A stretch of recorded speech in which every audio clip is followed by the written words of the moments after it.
Oh, okay. Let me open the chart. Because I'm pretty sure the keys I needed for this were 1, 4, and 20. Actually, no, for this one I just need 4. There was another one, wasn't there, later on? Yeah, that I needed 24. But actually, before we get to that, there was something here. Quite a bit further up. It's a bit slow to scroll through this. But there was a branching path here. Here. So here we have the choice to leave. I'm assuming we just die in a similar fashion, but I don't know if we might unlock like a key or something. Probably not. But let's see. So we stayed. Yeah. I mean, it continued with lunch and whatever, so I'm assuming we stayed. So let's see what happens if we leave. I'm assuming we die. The question is just how fast. It was probably best to just leave before I got too deep into this and while it was still bright out. Being left out of the feast hardly guaranteed my safety. I couldn't expect anyone to lead me out, but dropping dead in the middle of nowhere seemed better than getting eaten alive here. After making my decision, I wrapped up my conversation with Jimmy and we returned to her room. What about getting eaten alive in the middle of nowhere? She gave me some cup ramen, and it looked like she wouldn't tell me why she hadn't let me eat the dining hall's food until I asked. I didn't want to go any deeper into this than I already was, so I didn't ask. During lunch, Jimmy went to the bathroom. That was my chance.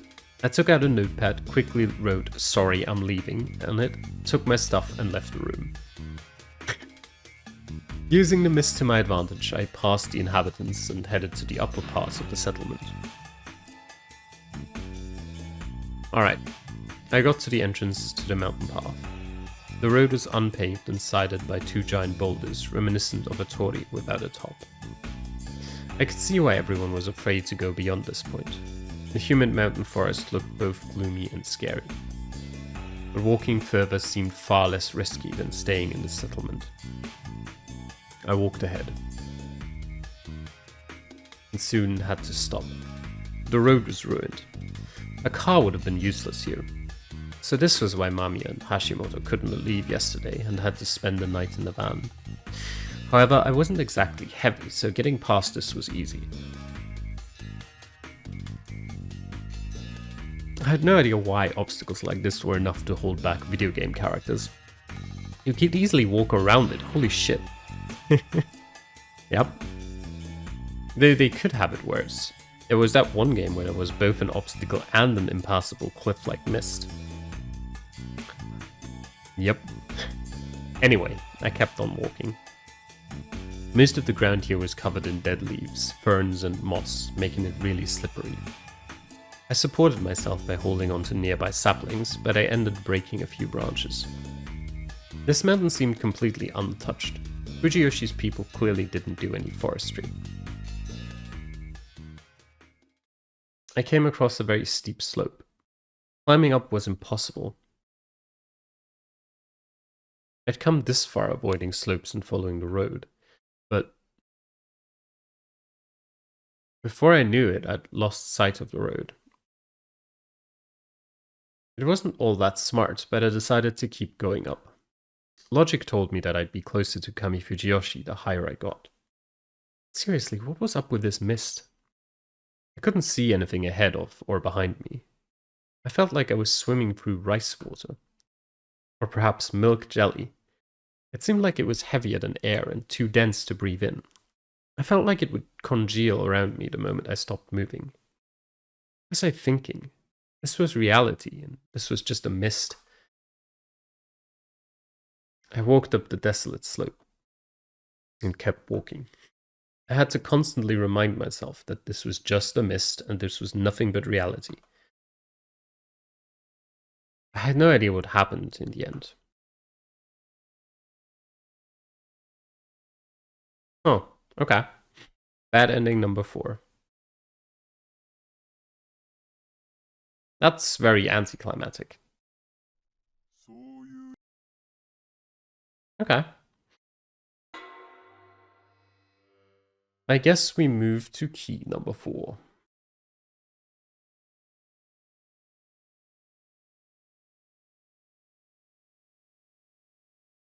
Oh, there's now 2 images. Suddenly, a rush of memories flitted into my mind. Or remembering. Right, how did I forget? I'd already experienced this looping phenomenon or whatever. Hold on, looping? What the hell? There's no way something like that could... But if that wasn't it, what else could explain this? How else could I, someone who died once, be alive right now?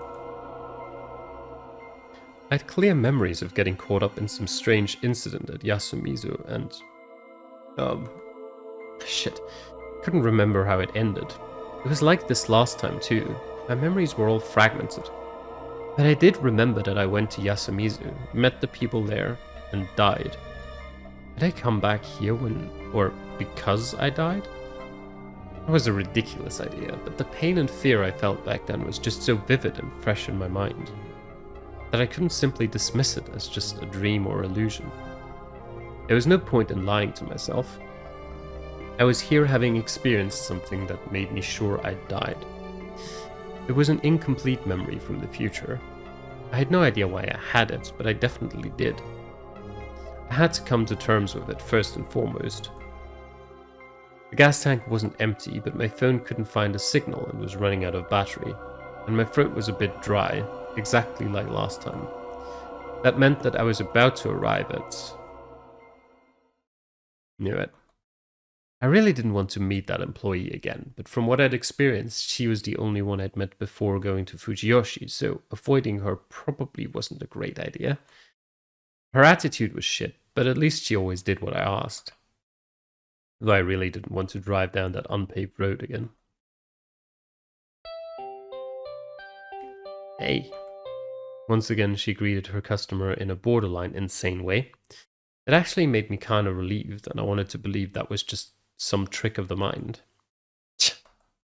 It was just like before. To her, I was just an annoying late night customer. Oh well, I'd just buy what I wanted. I'll take these. Huh? Why are you getting so much crap?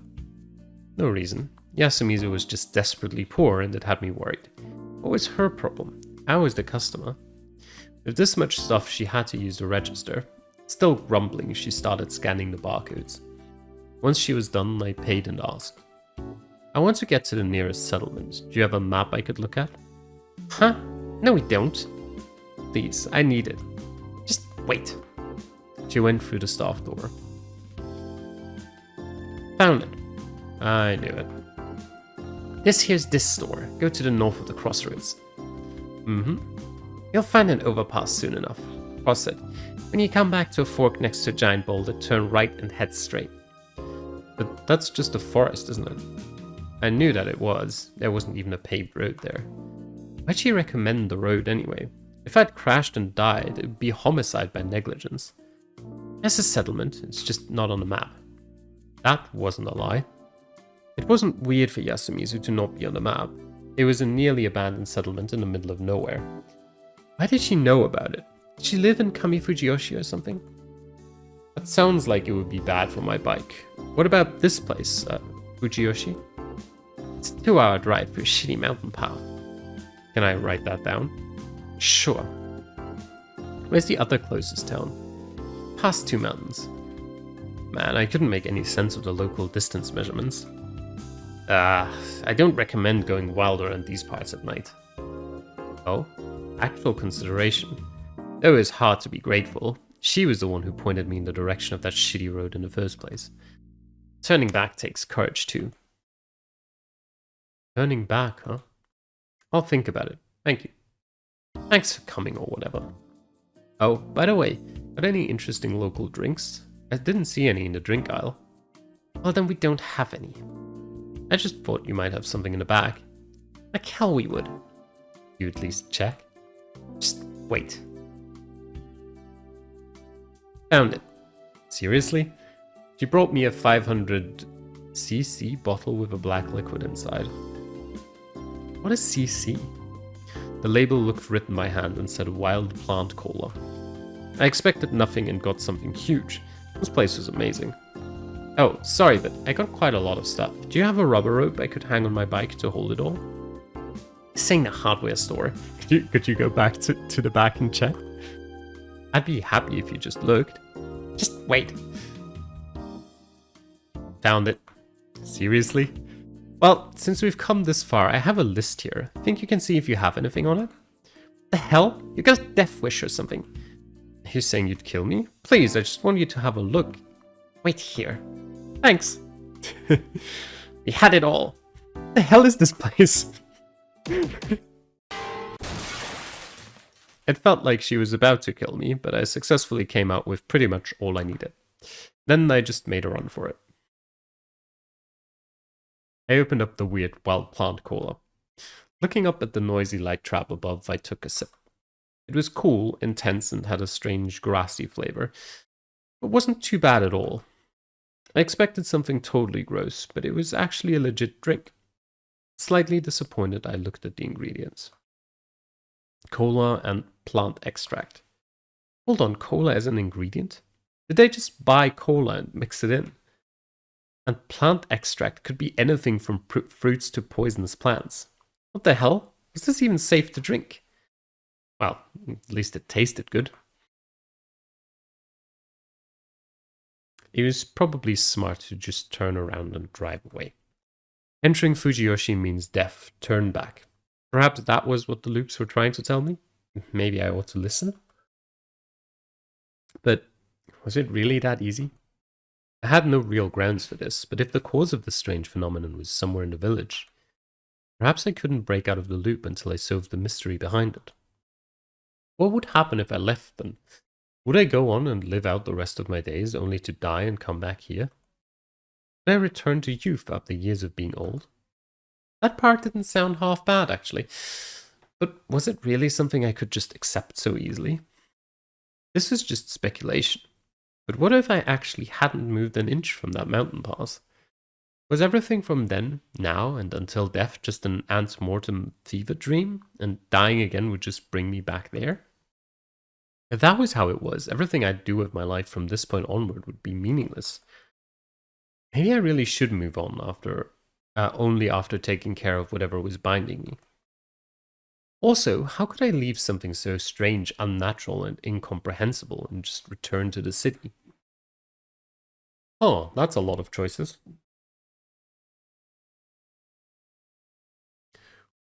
I am kind of curious on what happens if we turn back.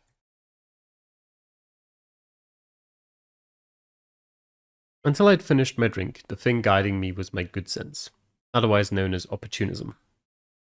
Man, what a weird experience that was. It would make a good campfire story once I made it back where I belonged. I pushed aside my sense that something wasn't right, my anxiety and my fear, and straddled the seat of my bike. Well, there was another way to look at this. I could try and see whether ignoring it all and running away would actually work. After all, this might end up being the only way to solve the problem. I turned the key, opened the throttle, pushed the signal to the left and connected the clutch. Away I went, starting with a left turn. Anyway, I'd go back up the mountain path. I'd had enough of this ride. I'd return to civilization, eat some normal food, get some decent sleep, and live my boring everyday life. Just recognizing how precious those things were was more than enough for me. That made this trip all worth it. A dense mist drifted into view.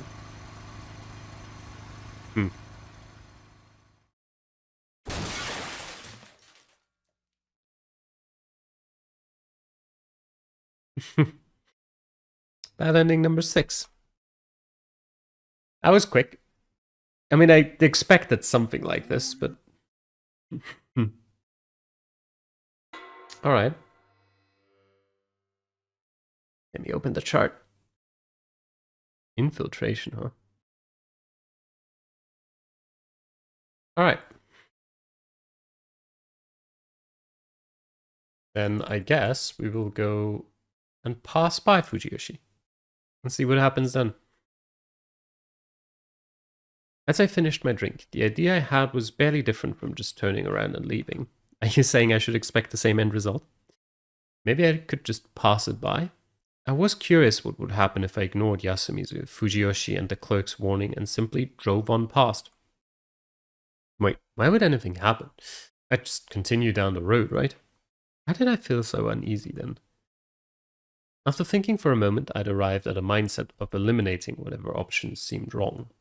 My guess was that this wouldn't take care of the root of the problem. But I was the type who wouldn't believe that until I tried it myself. Yep. I turned the key, opened the throttle, pushed the signal to the left and connected the clutch. Away I went, starting with a right turn. The tense mountain path continued for a while. Though I didn't feel like falling asleep, I was definitely becoming more and more exhausted, both mentally and physically. Even in this jacket, the force of the wind going by was doing a number on my body, especially as I kept onward for over an hour. I did, however, see a sign above my head that said Fujiyoshi. As I'd decided, I just passed it by, never coming close to Kami Fujiyoshi or Yasumizu. Now I just passed the two mountains and reached the town I was told about. Perhaps I should have been more suspicious of the fact that I'd stopped acting on my heart after that. Maybe I was just so tired I couldn't even make such decisions. I could only remember noticing a strangely dense mist surrounding me, but that was when my brain lost all capacity for perception or judgment.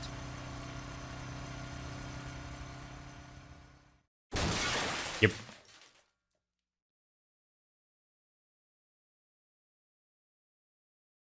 Bad ending number 7. Okay.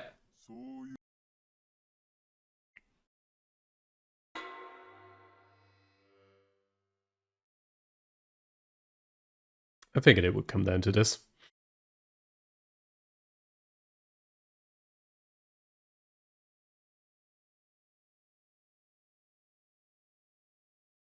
Enter Fujiyoshi through the normal route.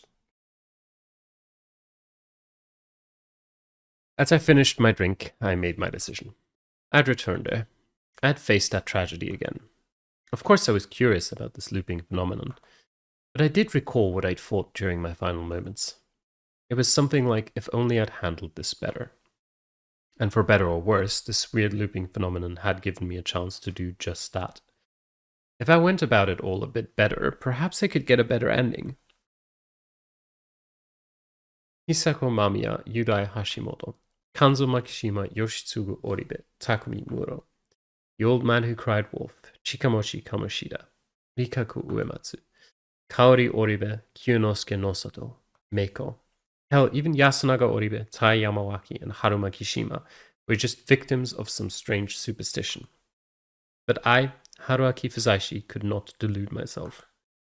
I was no hero. I had no powers, no convictions. I was just a dilettante. My only motivation here was a sense of perfectionism. I was annoyed at how many mistakes I'd made the first time around. Plus, there was a certain attraction I felt toward the unknown. It was an urge foundational to my being. And I'd be risking my life on its behalf. I wasn't about to pretend I was acting for the sake of others here. Although, Chiyomi Serizawa, though she hated her childhood home, it remained part of who she was, and I wanted to keep that from being tarnished with blood.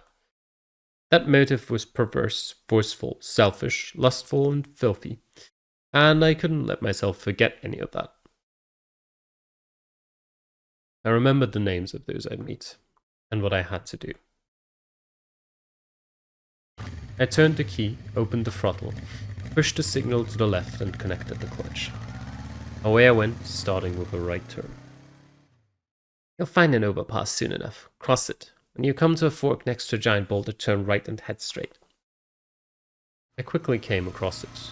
I could clearly remember this overpass. The large boulder wasn't new to me either. But I wouldn't take that route this time.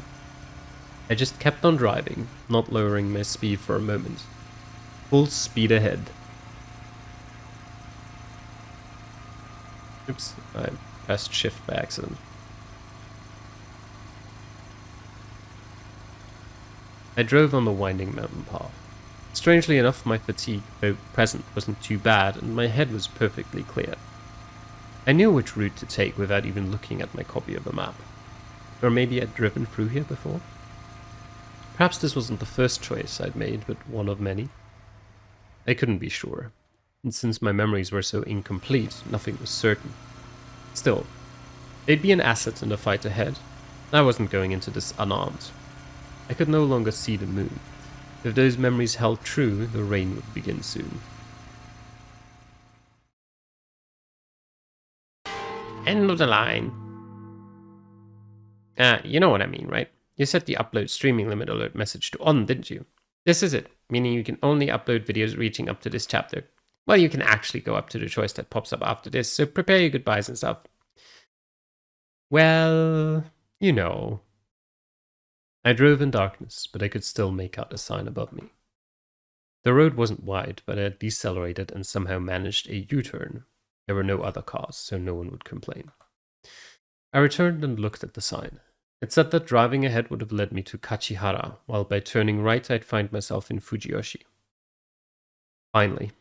It was already past midnight, but actually earlier than I'd thought.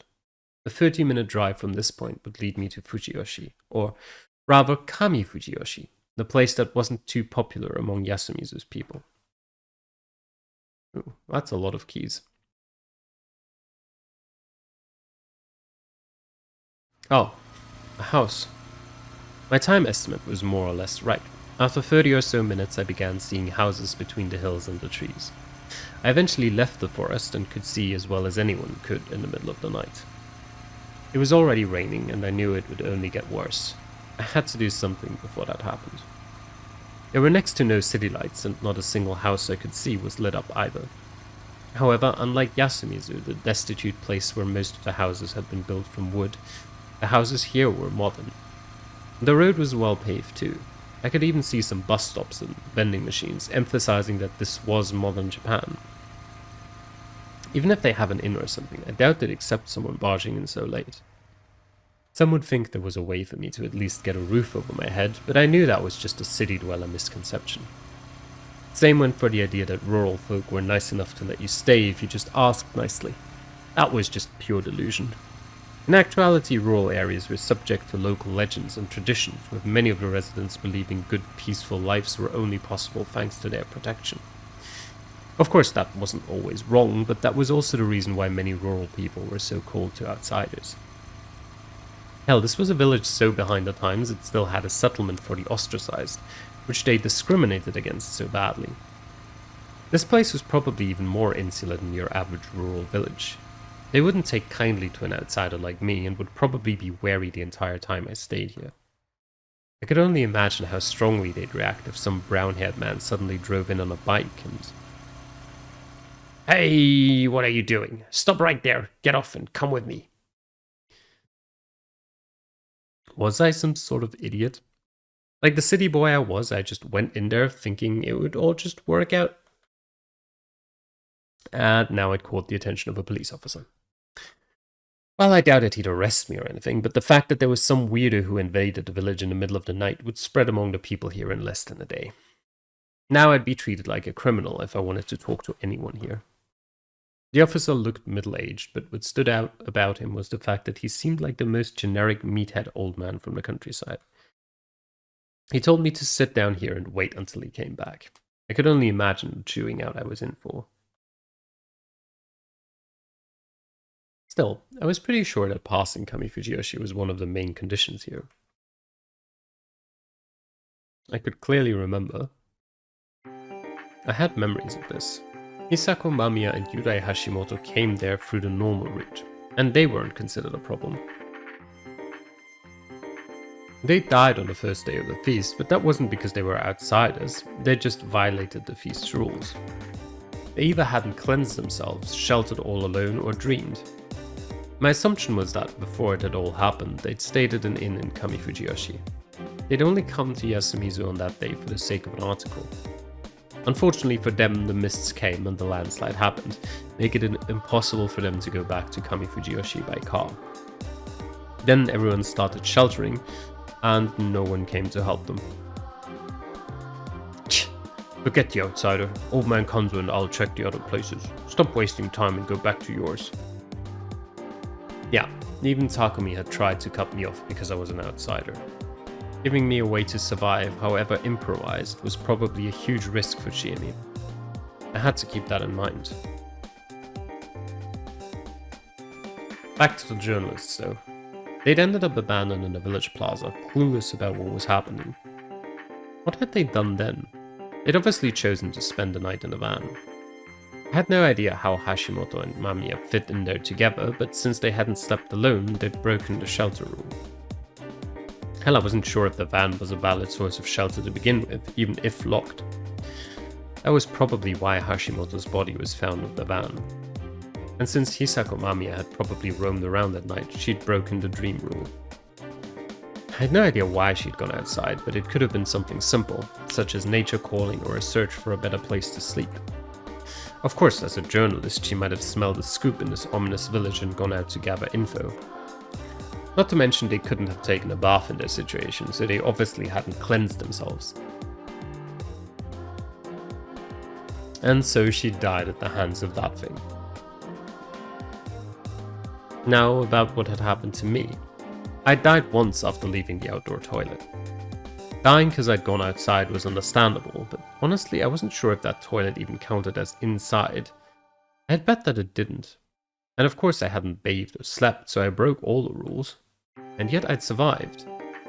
What had made my situation different then? It was whether I'd been found by that thing or not. Upon seeing me, it had recognized me as a rule breaker and executed me.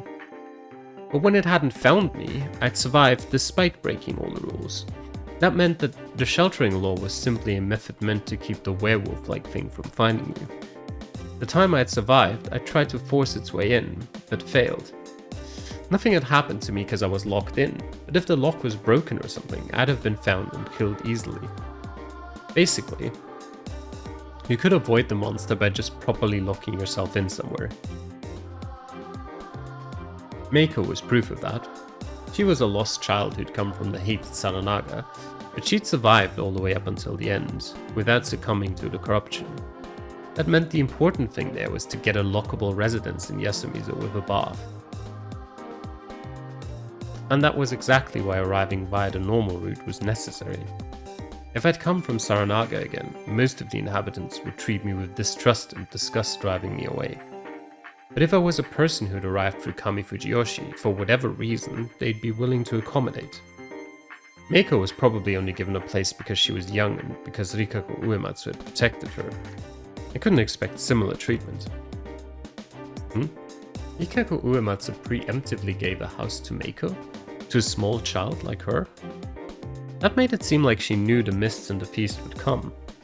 I'd think more on that later though. It could be that she'd given her a key right after the mists came. Anyway, if I could be like Meiko and get a proper place, I could stay in. I'd have the right to participate in the Feast of the Yomi Purge. I'd be able to listen to the talks myself instead of relying on Chiemi and be able to contribute my own thoughts. I'd also learn much more about the feast.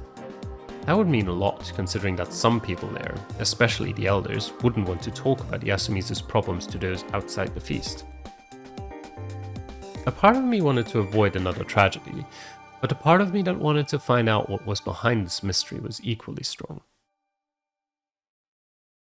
That monster, and the thing that allowed me to still be here, this looping phenomenon, were the main mysteries here.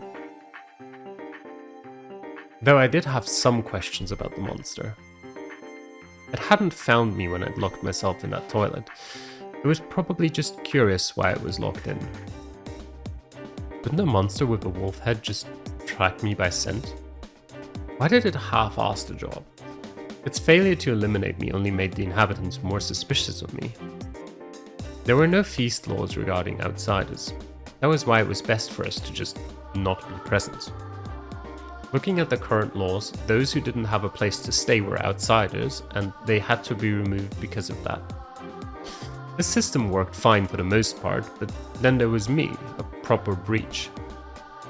If that monster meted out the corruption, it was on the side of Great Lord Shinai, As such, it should have used some divine powers or whatever to address the problem. Also, it seemed to me like they had the power to unlock doors. And this was getting confusing. Last time the wolves were Yasunaga Oribe and Tai Yamawaki. According to legend, they had been replaced by wolves who'd come back from the dead, but their story was completely different. They said they were normal people who had wolves as their guardians. That meant that the thing couldn't have been Yasunaga or Tai. It was more like an agent of the same side as whatever granted them their powers. I had no idea why they were granting the protection of the Guardians, but from what I could tell, Guardians were like fragments of divine power. And if you were on the same side as the one who granted those powers, couldn't you just use the unlocking power whenever you wanted? Why would a supernatural being make such a careless mistake? Any assumptions made beyond this point would just be grasping at straws and bias my observations. I'd just stop here for now. Anyway, it was imperative I got myself a place to stay. What was I doing here anyway? I'd been theorizing about this and that for almost half an hour now. Dawn was close. I only had a little over 10 hours until the mists came, and I had to find a secure place to stay within that time. That was hard to begin with, but as things stood, it was outright impossible. Did I have to run away? What if I just ran away to Yasumizu, said I came from Kami Fujiyoshi like it was no big deal, and asked them to let me live there? Well, they had enough imagination to suspect me. I definitely needed someone from Kami Fujiyoshi to vouch for me, and for that I had to find something that could turn this around. I looked around the police box. A tidy desk, a rotary phone. This felt like the place of an officer from the mid-20th century. There were wanted posters on the walls. Oh, they'd caught that guy. One of the men even had the look of a criminal. And that one? Serial killer, eh? And it was possible he was lurking in the area, huh? That was pretty freaky. Finally, I heard some noise. The door opened and the officer returned. Didn't run away. You've got guts. I should have ran. What was that? He wasn't one to mess around. I mean, I didn't do anything wrong. What's your name? Haruaki Fusashi. Haru from Sun and Aki from Meiji for Haruaki, and Fusa from Workshop and Ishi from Stone for Fusashi. Fusa Ishi. What a weird name. Best not be a fake kid. Rude. You from Tokyo? Yes, I am. It was like anyone weird was from Tokyo to them. Some serious stereotyping there. He was right, though. How old are you? 24. Huh? What's your job? I'm a student. College, eh? So you got a good head, but no common sense. I just drove on the road at night. That was so unfair. I wanted to talk back so badly. So why are you here? He lowered his voice a bit.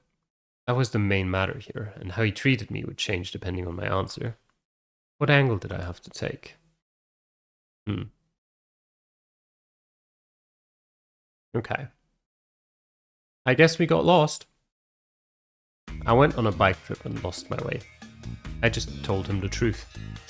There was nothing shady about that, and telling him some cheap lies would only make him suspicious. Really? He put on a threatening tone. I really wish he didn't stare at me like that. What did he expect me to fall for him?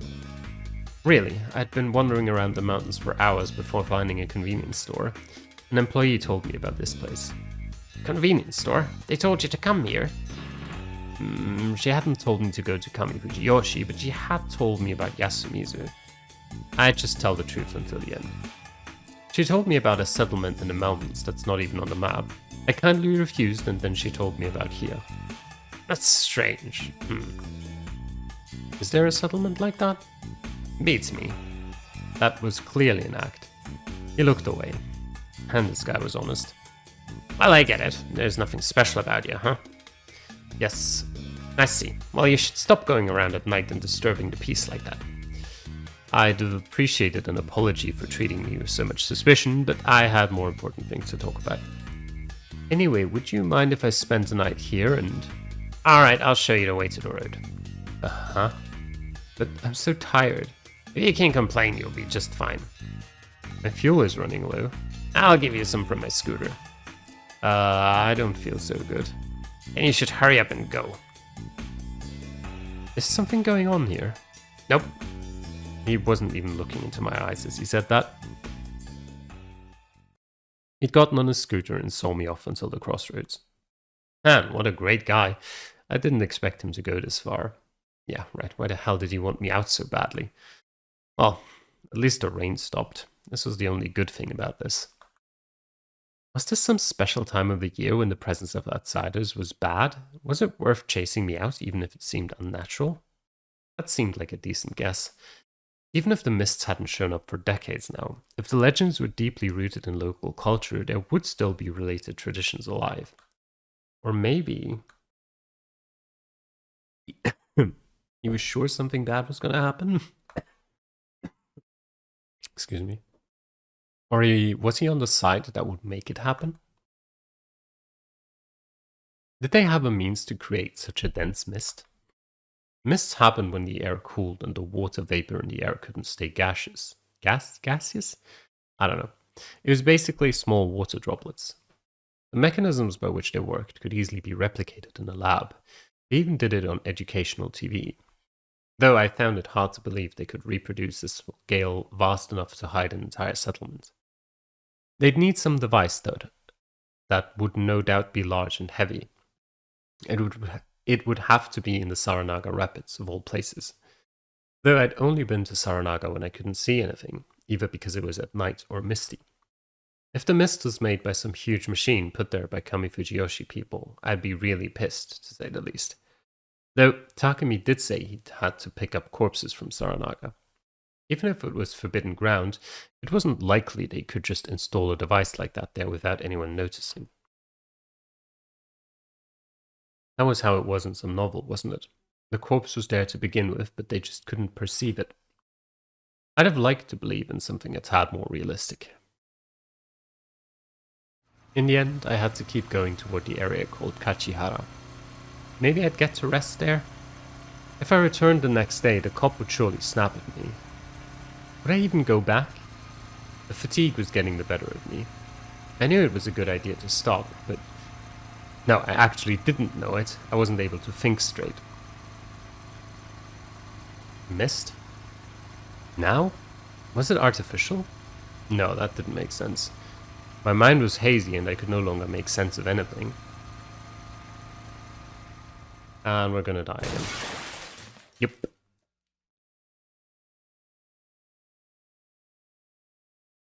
Oh, but we got a key. Nice officer.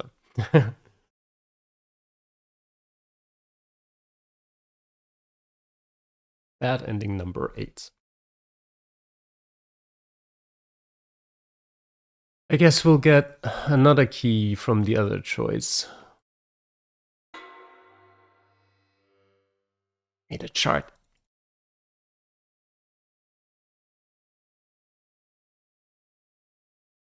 Yeah. I had an idea. Well, what? Say it.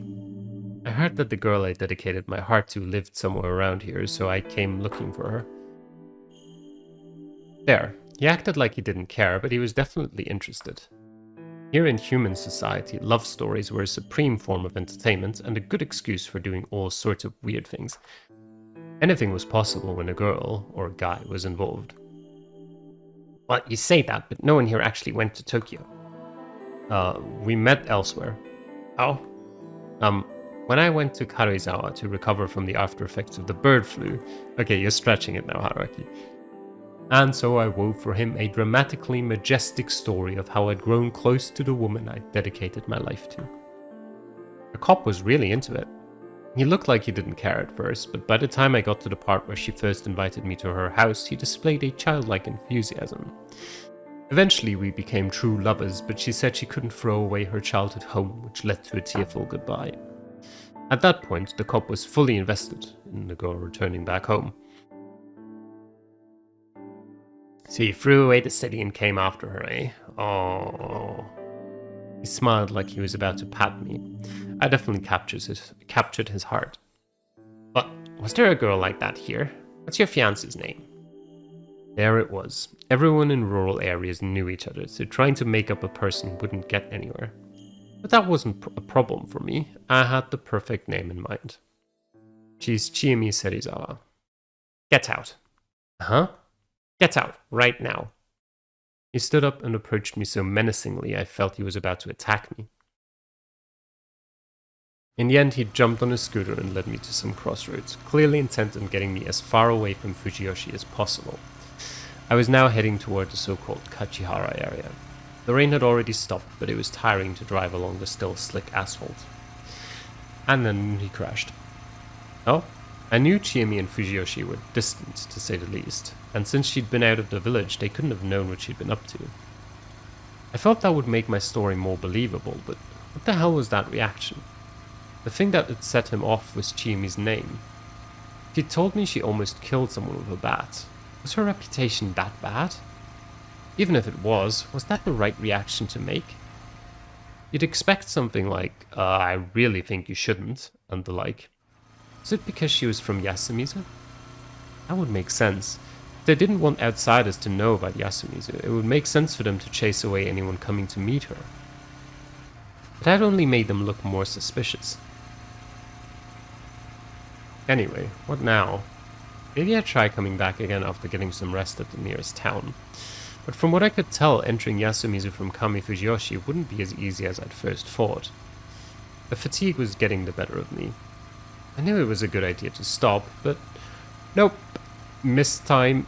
Yep. Time to crash. Give me the key. Taboo name. Yep. Bad ending number 9.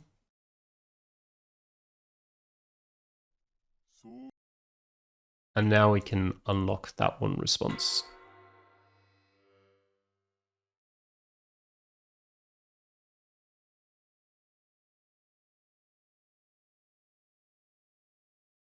Snap. What's it to you, huh? Huh?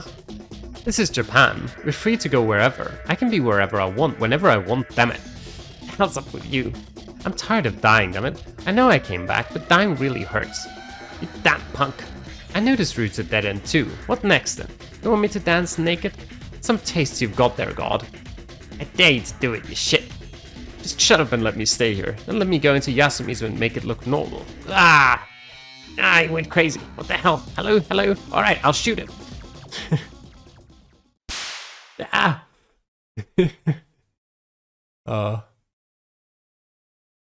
Berserk. Okay.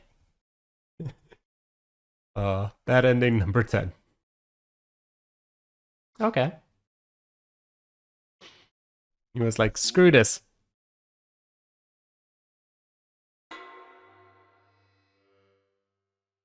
Alright, we had a path that had 5, 6, and 7. Yep. Yeah, I know.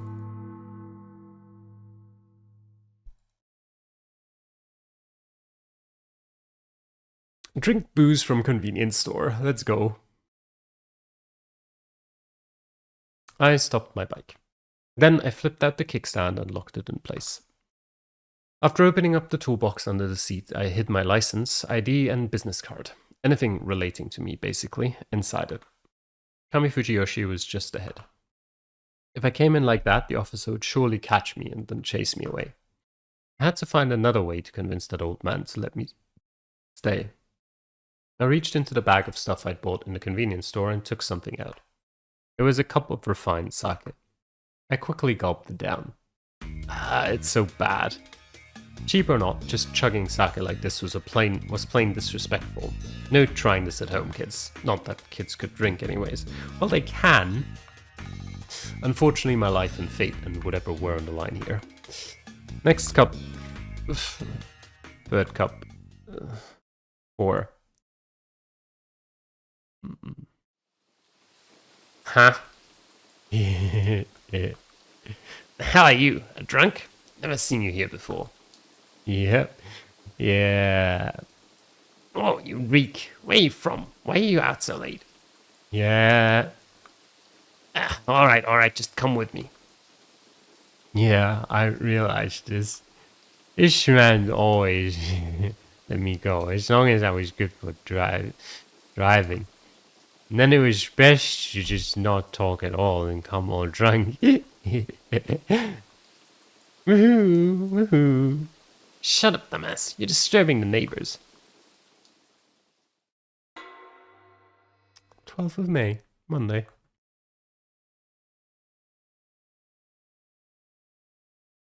Ugh. Where was I? My head. Back. I hurt all over. Tatami and the blanket. So he really let me spend the night here, just as I planned. The officer was actually a nice guy. Not like I couldn't tell. He was just rough and simple. Basically, the way to get around him was to get him to think there was nothing more to me than met the eye. Oh, you awake? Let's talk for a bit. Alright, it was time. So, let me get this straight. You got no money, can't find a job, got chased from your apartment, left by a girl, and your parents are already gone. You came to the mountains to drink yourself stupid and die, but couldn't finish the job, huh? It's Tokyo's hell, isn't it? Yes. After I spent an hour lying about myself, the officer looked at me with a sympathetic expression. If you ask me, you should have tried to look more proper than that. Yes, I'll think about it. Basically, I didn't talk unless prompted, nor did I argue with him. This guy was definitely good-natured, but he was also rough around the edges, chatty and a bit preachy. In this case, I just kind of let him set the pace. I was about to ask him something outrageous, after all. I needed to be completely on board with his story. The front door was made of glass, and when people passed me on the farm road in front, they all gave me funny looks. It was early morning, but the people of Kamifujiyoshi were already aware of, and concerned about, my presence, an outsider. Well, dying ain't good. Yes, I was too scared to die even when drunk. Didn't seem that way. Sometimes you're so scared you can't help but laugh. Oh, that's so? Well, what do you want to do now? I paused to make it seem like I was hesitating. I want to make a fresh start, but I've got nowhere to go. I faked some tears and quivered as I spoke. My wife's from Miyazaki. They got a small workshop there. Wanna give that a try? Huh? Your wife is from Kyushu? Yeah, she's a tough woman. How'd you meet her? Well, when I was still 20. And so he began his grandiose hour-long talk about his youthful romance. The words karma and a cursory bound came to mind. Apparently, he wasn't a Fujiyoshi inhabitant at the start. He and his wife were only living here in the sticks because he was the local officer. It was then that said wife, a plump and pleasant woman, came out and served us tea. So they really were living here. Eventually, they got so lovey-dovey it was hard for me to talk. I instead considered what to do next. I mean, this made it really hard for me to say I wanted to make a fresh start here in Fujiyoshi. Even his wife suggested I went to work for a family back in Kyushu. Such nice people. Exactly the type that would get swindled. That sounds great, but this place is nice too, isn't it? There's lots of nature. I think I could take it easy here.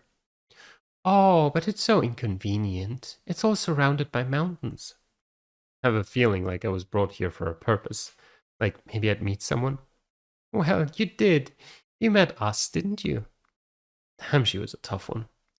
This is the first time anyone has been so nice to me. Oh dear, please don't cry.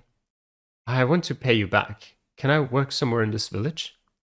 I got to the heart of the matter, but the guy didn't look enthusiastic.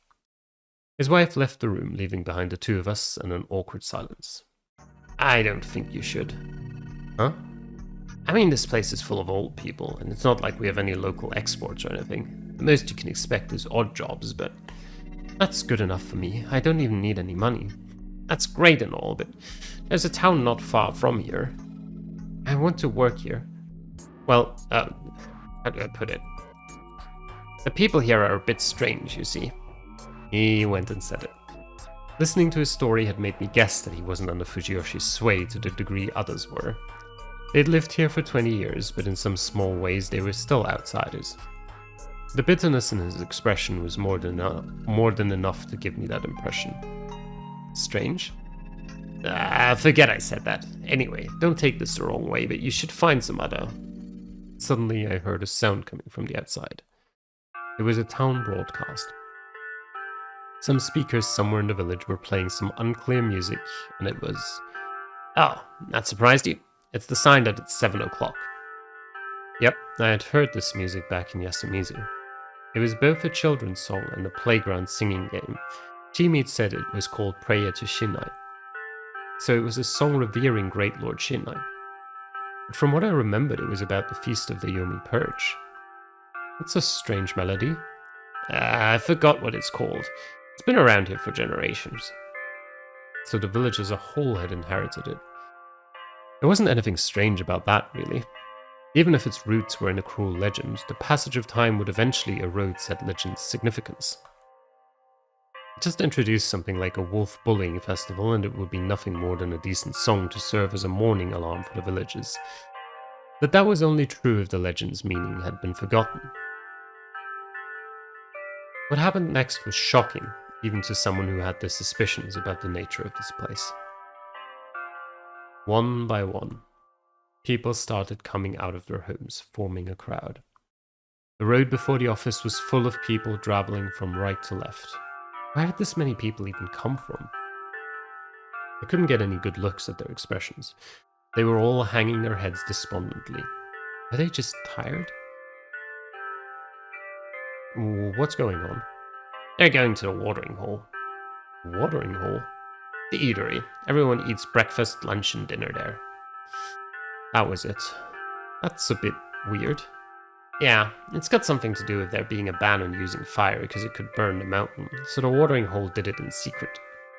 That's why everyone here eats at the watering hole instead of their homes. Mealtimes are dictated by the Higuchi, so...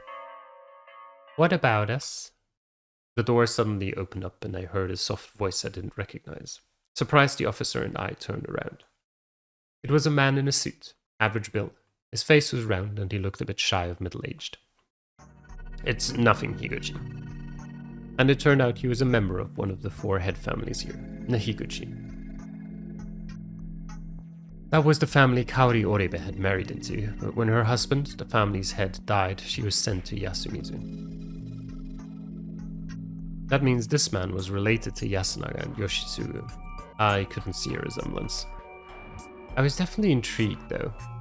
Fujiyoshi had a tradition of using the watering hole to feed themselves, and if the Higuchi family was in charge of it, that gave them an influential position. People needed food to stay alive, and if they didn't have any way to cook, they wouldn't even consider making food for themselves. I could only imagine the power a family could have if it was in charge of all the local food and drink. Kaori Oribe was in charge of a dining hall too. Her relation to the Higuchi probably had something to do with that. Perhaps she'd been sent there to fill that role. But if that was the case, the idea that Yasumizu had been completely abandoned wasn't true at all. It would mean that Kami Fujiyoshi was actually controlling what went on there. Everyone was talking about this person. Who is he? Name's Fusaishi. Kid went through some bad stuff, wandered here wanting to die. That sounds quite awful. Higuchi gave me a genuinely sympathetic smile. No need for that. I think I wasn't in the right mind. Sorry for the bother. Well, that's all fine and good. I see. Allow me to introduce myself. My name is Shoji Higuchi. I am in charge of the odd jobs around here. Pleased to meet you. I'm Haruaki Fusaishi.